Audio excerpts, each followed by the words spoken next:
All right, so for today's product review, you also are going to get a small demonstration of how to install something. I received this product from Deco Products. It's a hydro-stop product, and it's a luxury vinyl tile in this really pretty finish. I think it was called Paradise Bay is what the actual finish is called. But when I received it, there was multiple pieces that had chipped or broken joints, particularly one box over the other. This box that we're opening now has not had too many broken pieces, so we could have used this for floor installation. But if you're going to put a product that's supposed to keep water out on the floor, you want to make sure that you don't have any of the missing joints, or it's not going to be waterproof and you'll get water seepage underneath your flooring. So because I needed to figure out a way to be creative and to use this product, I went ahead and thought about a feature wall. This wall used to be where we had our dartboard, and we had a piece of finished plywood hanging up here, which you can see the square where we had that, and the dartboard was there. But as you can see, we missed a lot of times. There's nail holes all in the wall. So we're going to use this product to see if it can have a better finish and will be a better source of visual beauty down here in our basement, as well as something that we can functionally use. So excuse the mess, but this is where we are, and we're going to start stacking these up.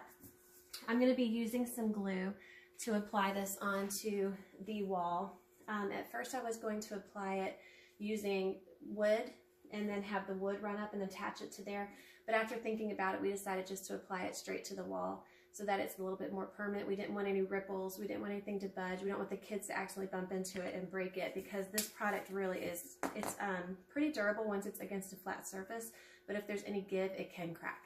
So we will check back in as we keep going along the progress, and I'll give you some tips and tricks. Okay, so here I have this piece here, and then I needed to go over this outlet. So I went ahead and I matched my piece up first, made sure that it's nice and flush, and then I actually took my pen and I just drew my lines down around the outlet. And I took my piece back off. And then what you want to do is you want to take your utility blade and make sure that you have your piece on something that you can cut. I've already cut it, so I'm just going to show you for demonstration purposes. And then I actually use my level. And by using my level, I can match my lines up perfectly. I can hold it down nice and firm. I can make my cut along my drawn line. Once you have that done, and you've made about 3 scores, sometimes 4 scores into your plank, then you just take a pair of pliers and you're going to start biting it away. So as long as you scored it well, it'll come off with a pretty decent line. And because I'm going to be covering mine with the outlet, I'm not terribly worried about having any rough edges there. I just want to make sure that I'm able to get around where I'm going to put my outlet. So I'm going to keep working on this, and then we'll move on to the next part. All right, so you can see I've got my first piece here, and I found my center line, and I went ahead and lined everything up. We're going to have to work around this outlet, so that's the next part of this. So by finding my center, I was able to then figure out exactly the placement, and I didn't deviate the placement that we had already had from our other piece of plywood for the dartboard. So this one was really easy for us. This happens to be just a false frame wall from a finished basement, so I was actually able to go behind it and verify there were studs and whatnot. If you don't have that option, then you need to get your stud finder out and find your studs if you're going to be hanging something heavy on there. But again, because we're using glue, not terribly worried about it. This first piece, after I applied the glue, I went ahead and put one small little nail down here just so it will hold it, so that as we build upon it, it's not going to fall off while the glue is curing. So here is my glue, and I'm just using a flooring glue. I know this might make some of you cringe because the drywall will never ever be the same.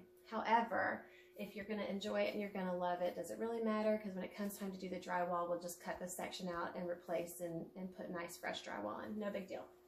So I'm going to take the glue and I'm going to start applying it kind of like in a zigzag. Because I don't need to make it fully covered with glue. I just need to have enough that it can hold all the edges down. And then I'm going to kind of spread it in. Now on the corners, over here. I want to make sure you get your corners and your outside edge really well, because those, if something's gonna pull up from humidity or if it's not gonna last really well right now, that would be the first thing that would go.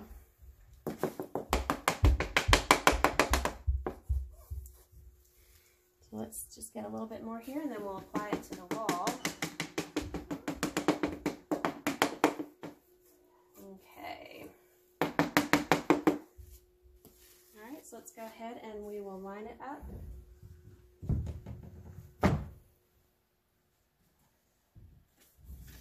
Press it down, and I'm just going to use my fingers to make sure it's flush on the outside line, and I'm going to mash it in and kind of give it a hold just while the glue sets. Now if you need to use another nail at this point just to make sure that it sticks, you can draw a pilot hole, because anytime you're going to, like if you would ever have to do this in a flooring and you need to put a little nail down or something, you need to draw a pilot hole first. This stuff is incredibly rubbery, and the nails, darts, anything will just bounce right off of it, and it gets kind of frustrating. So just remember to get your pilot hole drilled before you would try to hammer through this product.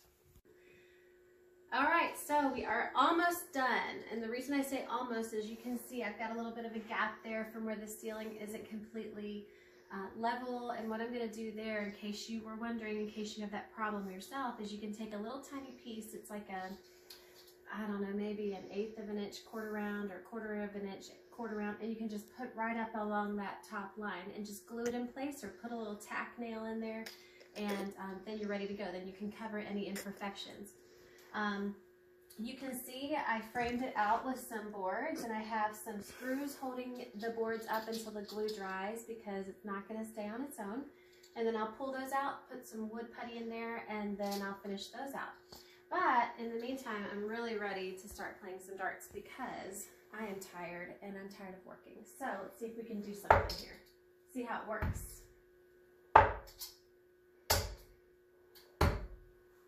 Well, there you go.